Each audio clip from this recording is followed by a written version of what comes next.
बिस्मिल्लाहिर्रहमानिर्रहीम। अस्सलाम वालेकुम students, welcome to my YouTube channel learn with Numan. आज की इस वीडियो के अंदर हम अपने फिजिक्स फर्स्ट ईयर के चैप्टर 8 का एक छोटा सा टॉपिक देखेंगे, ऑप्टिकल एक्टिविटी।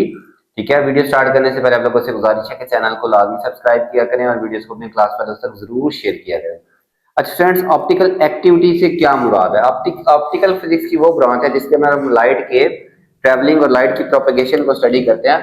तो ऑप्टिकली एक्टिव का मतलब लाइट के लिहाज से चीज का एक्टिव होना, यानी कि किसी भी सब्सटेंस की वो एबिलिटी, वो सलाहियत to rotate the plane of polarization, कि वो लाइट के प्लेन ऑफ पोलराइजेशन को कितना रोटेट कर रहा है पासिंग थ्रू इट, जो लाइट इसमें से गुजर रही है। ठीक है, लेट्स सपोज ये लाइट का प्लेन है कि लाइट इस डायरेक्शन में वाइब्रेट करके हमारे पास एक ऐसा मटेरियल है जो कि सिलेंडर में है, गोल, इस सिलेंडर में से गुजर रही है। ठीक है, तो इस सिलेंडर में मौजूद मटेरियल, लेट्स सपोज ये शुगर का सॉल्यूशन है।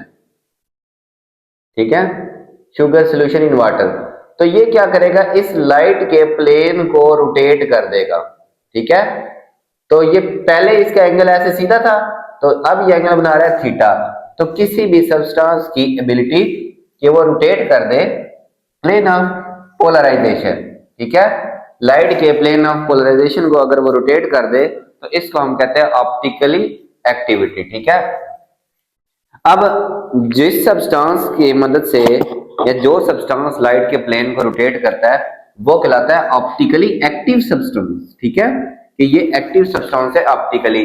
अगर कोई ऐसा सब्सटेंस है, अगर वो उसमें से लाइट गुजर भी रही है, ठीक है, शुगर के अलावा, और लाइट वैसे की वैसे बाहर आ रही है, उसके अंदर से कोई रोटेशन नहीं है, इस तरह के मटेरियल को हम कहेंगे ऑप्टिकली इनएक्टिव मटेरियल। ठीक है स्टूडेंट्स, अब इस तरह ऑप्टिकल एक्टिव मटेरियल कौन कौन से हो सकते हैं? क्वार्ट्ज क्रिस्टल होता है, ठीक है, सिनेबार, मर्करी सल्फाइड होता है, ये HgS। ठीक है, शुगर वाटर, और हमारे पास इंसुलिन और कोलेजन।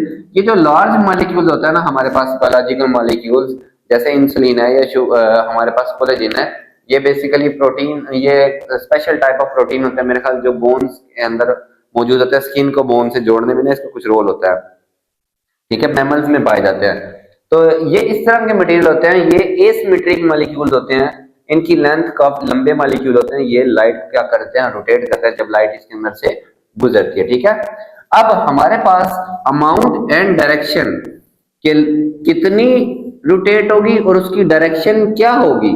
ठीक है, ये देखें ना, ये रोटेट हो, इसकी डायरेक्शन ये है, मे भी कोई और मटेरियल हो वो इसी तरह की आती हुई लाइट को इस डायरेक्शन में रोटेट कर दे, तो कितना रोटेट करेगा और किस डायरेक्शन में रोटेट करेगा, ये किस किस चीज पे डिपेंड करता है? इन चार चीजों के ऊपर डिपेंड करता है। कौन सी चार चीजें स्टूडेंट्स? देखें, टाइप ऑफ सब्सटेंस, कि किस किस्म का मटेरियल है हमारे पास, क्या वो ऑप्टिकली एक्टिव है, उसके मॉलिक्यूल्स का साइज क्या है, उनकी सिमेट्री कैसी है, वो लाइट को कितना रोटेट करेंगे, ये उसकी टाइप पे डिपेंड करता है। ठीक है, सेकंड है, अगर तो सॉल्यूशन या मिक्सचर है तो जिस चीज का वो सॉल्यूशन है उसकी कंसंट्रेशन उस सॉल्यूशन के अंदर कितनी है।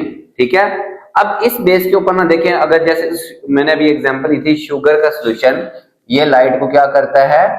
रोटेट करता है। ठीक है, तो अगर शुगर की कंसंट्रेशन ज्यादा होगी तो रोटेशन भी ज्यादा होगी। ये थीटा क्या होगा? ये जो एंगल इसने बनाया, ये वाला पहले वाली एक्सिस के साथ जो एंगल बनाया, theta directly proportional to concentration of solution.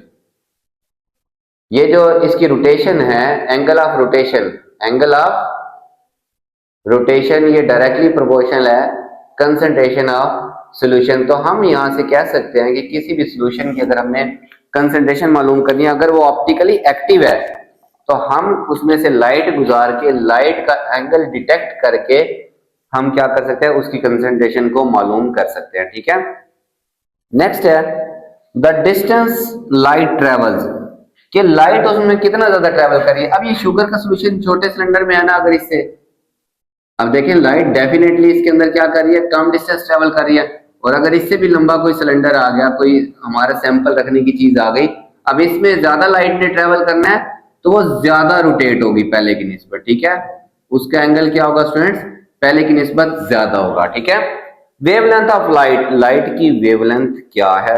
ठीक है, इस पे भी डिपेंड करता है कि लाइट की वेवलेंथ कम आ रही थी या ये ज्यादा वेवलेंथ की आ रही थी या कम वाली आ रही थी। ठीक है, कम वाली को मोड़ना उसके लिए आसान होगा, ज्यादा वाली को मोड़ना, ज्यादा वाली को वो कम मोड़ेगी। ओके, अच्छा अब एक सिंपल सी एग्जांपल देखते हैं स्टूडेंट्स। ये चार फैक्टर्स के बाद लेट्स सपोज ये हमारे पास एक अनपोलराइज्ड लाइट थी। हम स्टार्ट हमेशा यहां से करते हैं, अनपोलराइज्ड लाइट, ठीक है, अनपोलराइज्ड या फिर ऑर्डिनरी सोर्स, लैम्प भी हो सकता है, कुछ भी हो सकता है।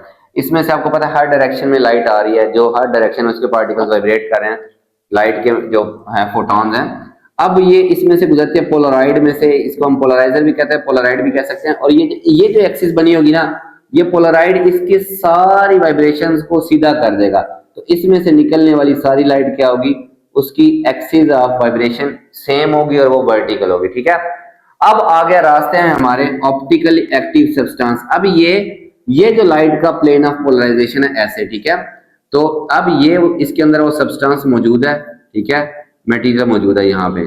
अब ये क्या करेगा, अगर ये ऑप्टिकली एक्टिव है तो इसके प्लेन को रोटेट करेगा। क्या करेगा, रोटेट। तो ये जो रोटेट हुआ है, अब ये पहले वाली एक्सिस के साथ एंगल बना रहा होगा कुछ ना कुछ, तो हम कहेंगे ये जो मटेरियल था ये फिर क्या है, ऑप्टिकली एक्टिव है। ये हमारे पास फिनोमेना है। अब इसको फिर हम स्टूडेंट्स एनालाइजर की मदद से डिटेक्ट करते हैं। अगर एनालाइजर की एक्सिस और इसकी एक्सिस पैरेलल होंगी तो मैक्सिमम ब्राइटनेस होगी। अगर एनालाइजर इसके परपेंडिकुलर होगा, लेट्स सपोज ये लाइट ऐसे है और एनालाइजर की एक्सिस हम ऐसे कर देते हैं, तो जब परपेंडिकुलर होगा स्टूडेंट्स तो कोई भी लाइट पास नहीं होगी, इंटेंसिटी जीरो हो जाएगी। तो हम एनालाइजर की मदद से बेसिकली डिटेक्ट करेंगे कि जहां एनालाइजर की जब एक्सिस ऐसे हो जाएगी, ठीक है, तब ये मैक्सिमम इंटेंसिटी पास करेगी, मैक्सिमम लाइट पास करेगी, तो हमें यहां से एंगल ऑफ रोटेशन का पता चल सकता है, ठीक है स्टूडेंट्स। तो ये आपका ऑप्टिकल एक्टिविटी का फिनोमेना है। होप्स आप लोगों को अच्छे से समझ आया होगा। तो चैनल आपने लाजमी सब्सक्राइब करना है और वीडियोस को अपने क्लास वालों तक जरूर शेयर करें। अल्लाह हाफिज़ स्टूडेंट्स।